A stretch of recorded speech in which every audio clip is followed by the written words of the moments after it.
I'm Nick Rodriguez with the Squidding Service Team, and today we are going to take apart the CoPilot controller. Now, the things that we're going to be doing today with the controller are going to be applicable to any CoPilot system that you guys may have, whether it's 500, 256, 128. We're going to go ahead and take a look at the parts, what's replaceable in the field, and show you how to do that. First thing we need to do to take this apart is to remove the bezel. For that, we're going to need a number 2 Phillips screwdriver, and we're going to go ahead and remove the screws on either side.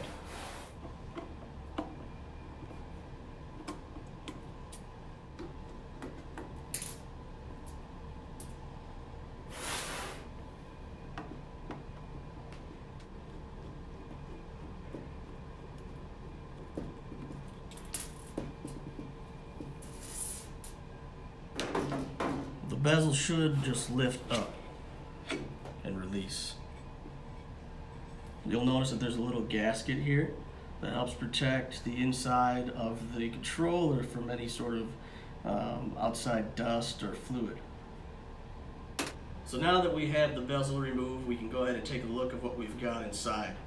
There are 3 main components with a couple of other components underneath there that provide power. The first one we'll see is the main board, the display, and the printhead interface card. So to gain access to the rest of this, we're going to go ahead and remove the printhead interface card first. To do that, we'll need to remove the 2 screws here and here. Well, that'll allow us to pull this whole plate off.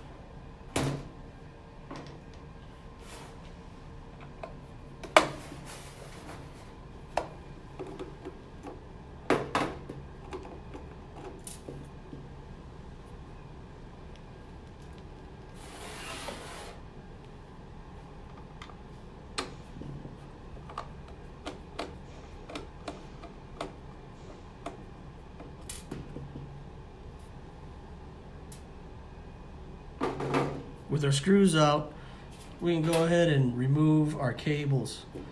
Each flat cable is going to go to a specific printhead that you'll see on the back, printhead 1 and printhead 2. So we can go ahead and remove them from the main board just by pulling upwards. Look at that. The last thing here will be our power supply. Just pull that up. The whole board, the plate should come out like such. This is going to be the only board that will be different in your controller and dependent on the head type that you're using.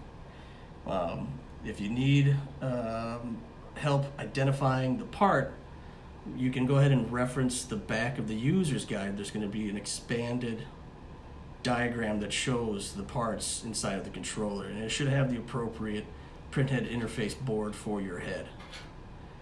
If you still need help, you can go ahead and contact the service department. Now, if I wanted to remove this from this plate to replace this board, what I'd have to do is remove these standoffs here, which we will do with a 5mm or a 3/16 nut driver.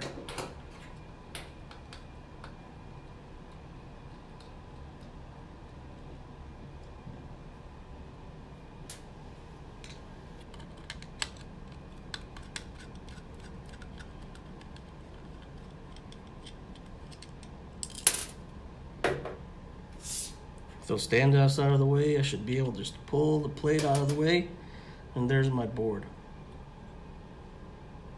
Now you'll notice that the flat data cables here have a key here that points away from the board. That's important for when you're reinstalling them. Same as here. Try to pay attention to which cable goes where. To release these power supply cables, you press in on the tab while simultaneously pulling back on that wire. And that will release that. To reinstall the power cable, you just go ahead and insert the wire back into its socket. And with the screwdriver, gently push in and push the cable towards it. So now we're going to go ahead and remove the display so that we can replace it with a new one.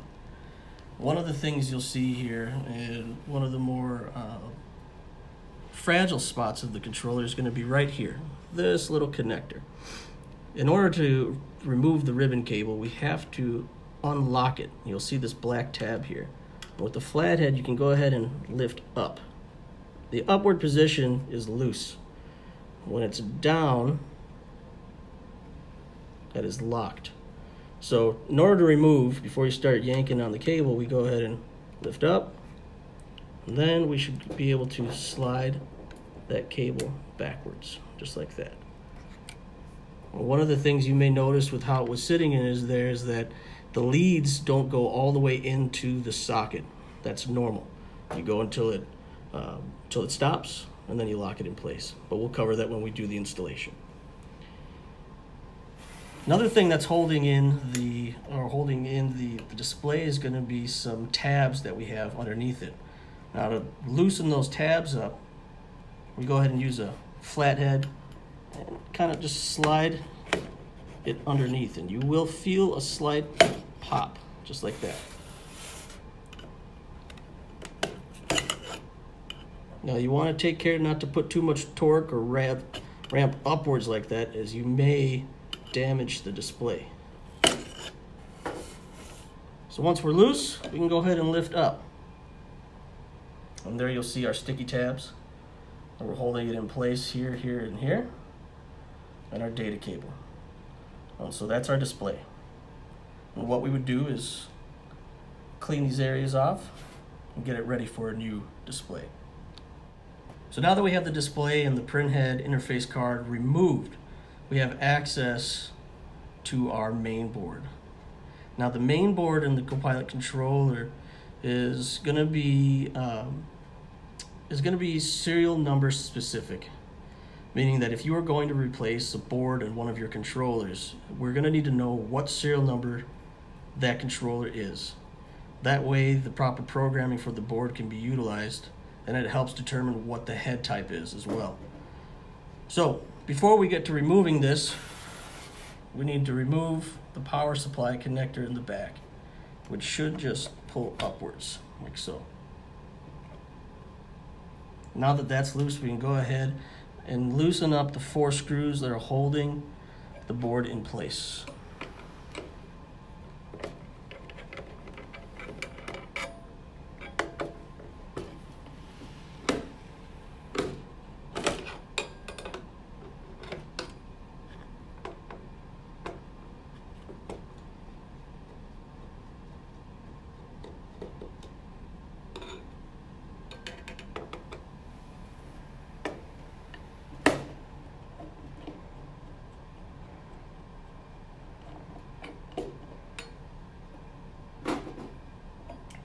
With that, the board should just slide up and out.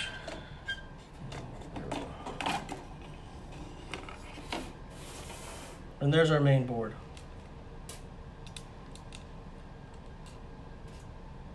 A couple of things to point out is, first, the dip switch settings. This is normal and should not ever be adjusted. The other thing here is the timekeeper battery that we use. This helps maintain the system's time and date to be accurate. If you ever see that your time goes to some bogus date and always reverts to the same bogus date every time you power down the controller, this battery may need to be replaced. Other than that, all we need is a serial number, and we program it for you, and that's it.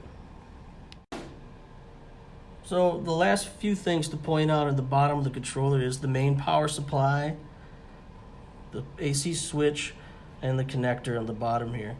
These are items that are rarely replaced, but do from time to time need to be replaced.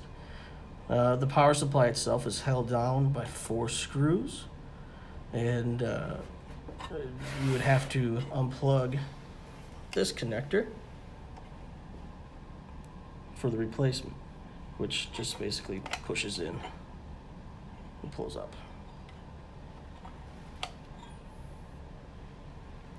So now we'll go ahead and reassemble the controller. First thing we'll do here is install the main board and slide that in place.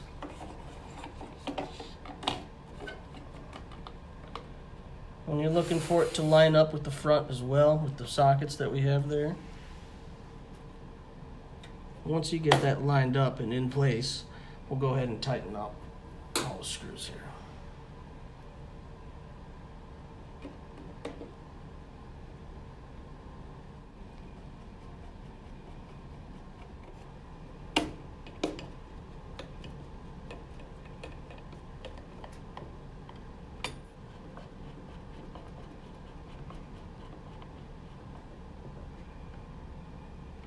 Once the board's in place, we'll want to make sure that we reconnect our power cable. That should slide straight down and you'll feel that snap. So when you get a replacement display for your CoPilot controller, you will get a set of 4 tabs just like this. These are just double-sided sticky tabs. What you want to do is install the tabs first onto the controller before we put in the display. So what I like to do is peel the backing off, lay it flat on the edge of where the previous one was, press down. I like to do all of them in one go.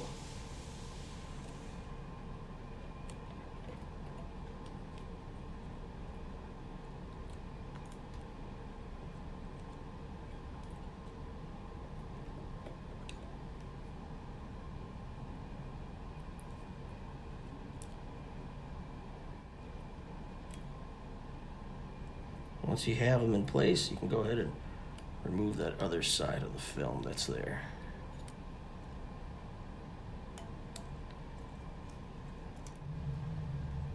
Alright, so once you have those all down, I like to carefully line up the screen with these edges here and slowly put them down into place. Once I have them lined up here, I'll give a firm little press into the corners to make sure that the screen is locked in place. Once that's done, we're going to go ahead and deal with our data cable. So what we want to do first is make sure our lock tab on the socket is up like that, in the upward position. Next thing we'll do is guide the data cable into the socket. Now, sometimes you can do it with your fingers, other times you have to use a tool. What I like to use is a needle nose pliers to help guide it all the way in. There's a tab on each side of the data cable. That'll help you guide. And you press until it stops. You'll notice that some of the leads stick out, and that's normal. You won't be able to get it all the way in. If you keep pressing, you'll damage either the connector or the cable itself. Once that's in place, we'll go ahead and press down on our lock tab and make sure we're good. Quick test. Our display has been properly installed. One of the final steps here will be to reinstall our interface board onto our plate here. And what that'll involve is just lining up the connections here, just like that. And now we'll go ahead and reinstall our standoffs in place.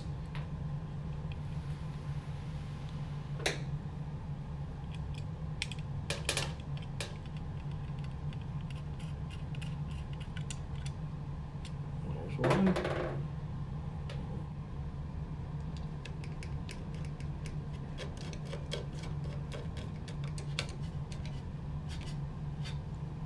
Once our board is mounted, we'll need to go ahead and reinstall it onto our controller. First thing we'll do is line up our plate like so, and we're going to go ahead and mount it down with these screws here.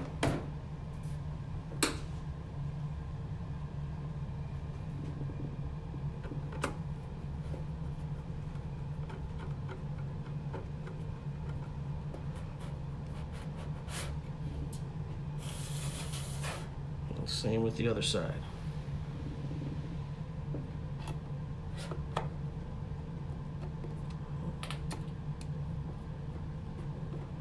There we go.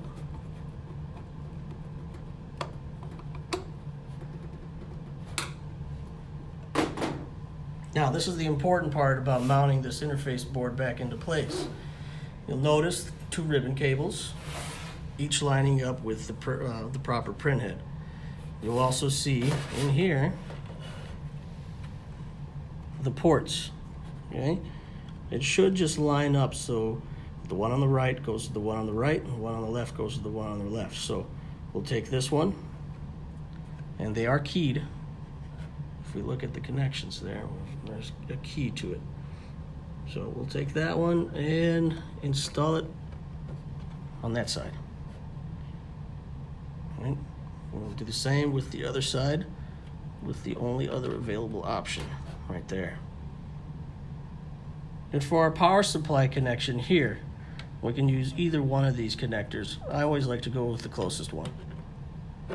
Push that down, make sure it's seated. All right, so everything should be firmly secured and in place. Now we're ready to go ahead and reinstall our bezel. To reinstall our bezel, we just line it up.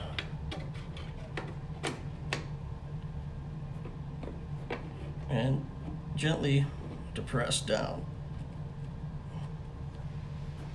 The thing that we want to look for is that we are lined up with the screw holes here. Some of that will come into place as you fasten the other side together, but as long as you have a place to start. So we'll go ahead and start lining up the tops.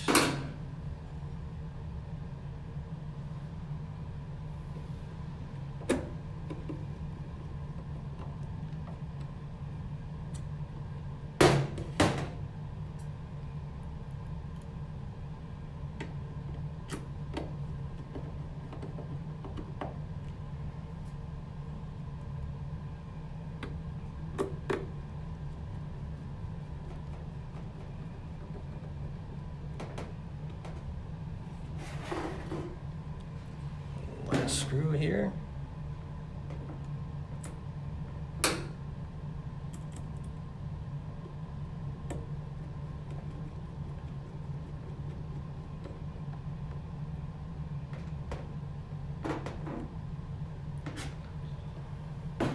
And that completes our disassembly and reassembly of our CoPilot controller. It should be ready to commission and put back online for service. All Squid Ink controllers are FCC, TUV, and CE certified. Any repairs made on the controllers outside of the facility here will invalidate those certifications. So remember, once you've completed those in-field repairs, to take your tag and cover up the FCC, TUV, and CE markings on the serial number tag. If your business requires that these certifications stay, then you always have the option of sending in the controller to the Squid Ink department, and we can go ahead and make the repairs for you, because we have the proper equipment to maintain the standards for the FCC certifications. I hope you found that video helpful. For more videos like this, feel free to find us on YouTube or elsewhere on the web. Thanks for watching.